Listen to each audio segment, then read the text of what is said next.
An official version of Legend of Grimrock is finally making its way onto the Nintendo Switch on January 15th of 2024.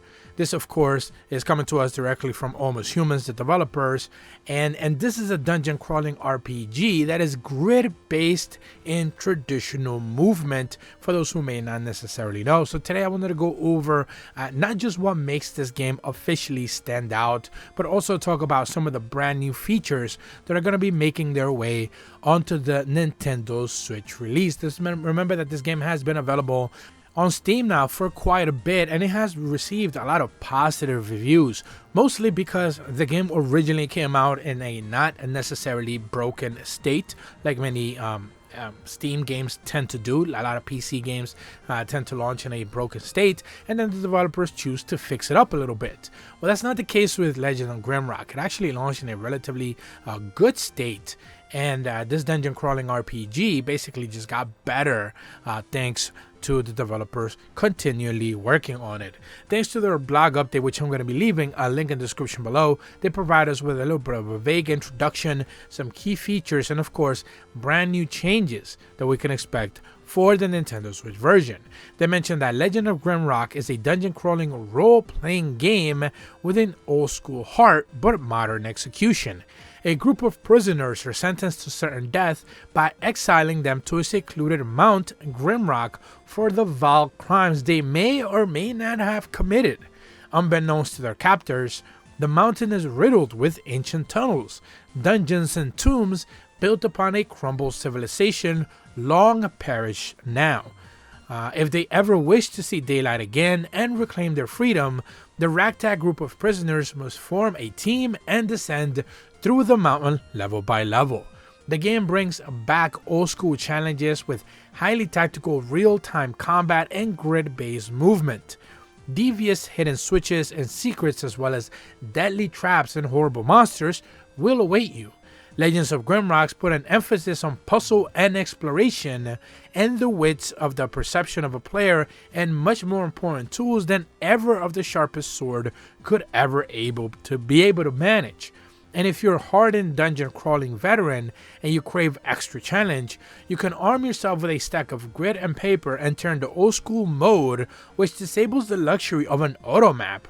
And it basically asks the players to solve all the problems on their own, which is a really interesting feature that I've not necessarily seen in a lot of newer dungeon crawling games.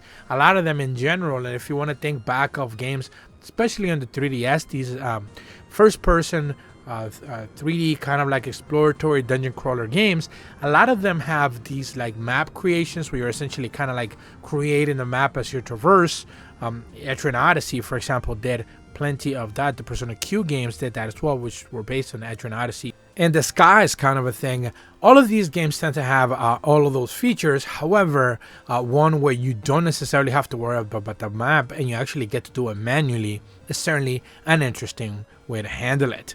When it comes to key features, they mentioned that you'll be exploring a vast networks of ancient tunnels, discover secrets, and find a way to survive in perilous dungeons of Mount Grimrock. Cast spells with different runes, craft potions, create your very own herbs, and fight murderous monsters with a wide variety of weaponry. Create a party of up to 4 characters and customize them with different races, classics, skills, and traits.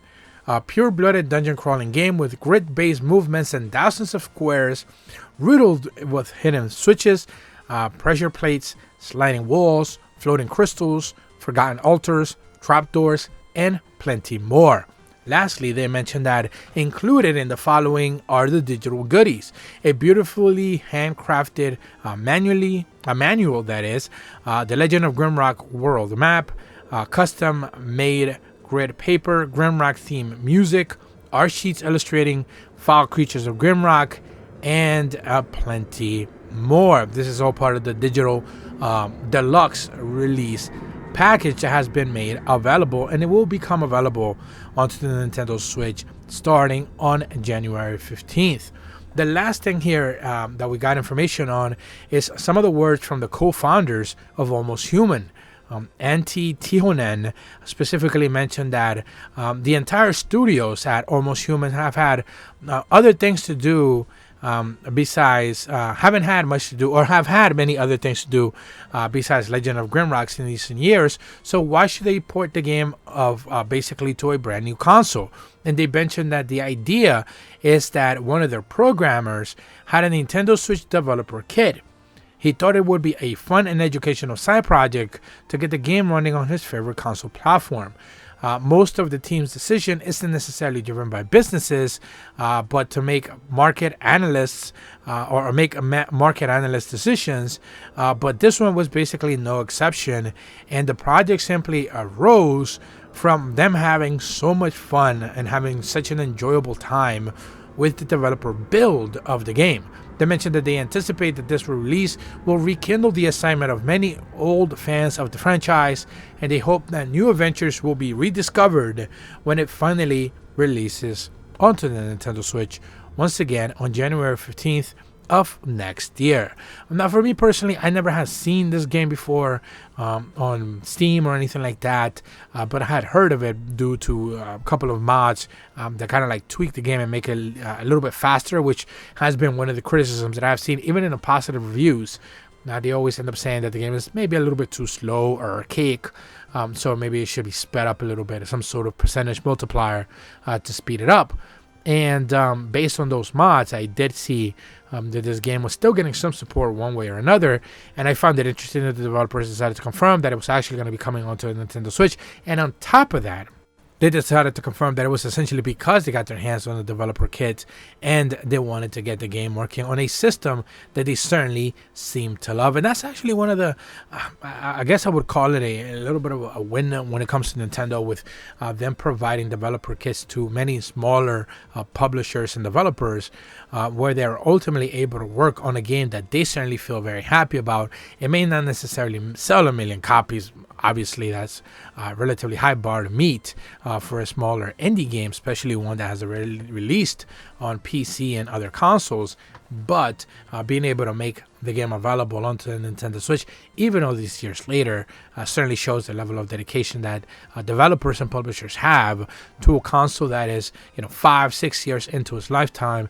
We're hearing all these rumors regarding the next Nintendo Switch, but ultimately developers are still willing to work on it to be able to make these games and their beloved games available for a brand new audience and a brand new player base, which has now grown north of 120 million active users, and that's certainly thanks to the power of the Nintendo Switch. If you're brand new to my channel though, be sure to leave a like and subscribe, hit the bell to receive notifications when the videos go up, and as always, thank you so much for watching. See ya.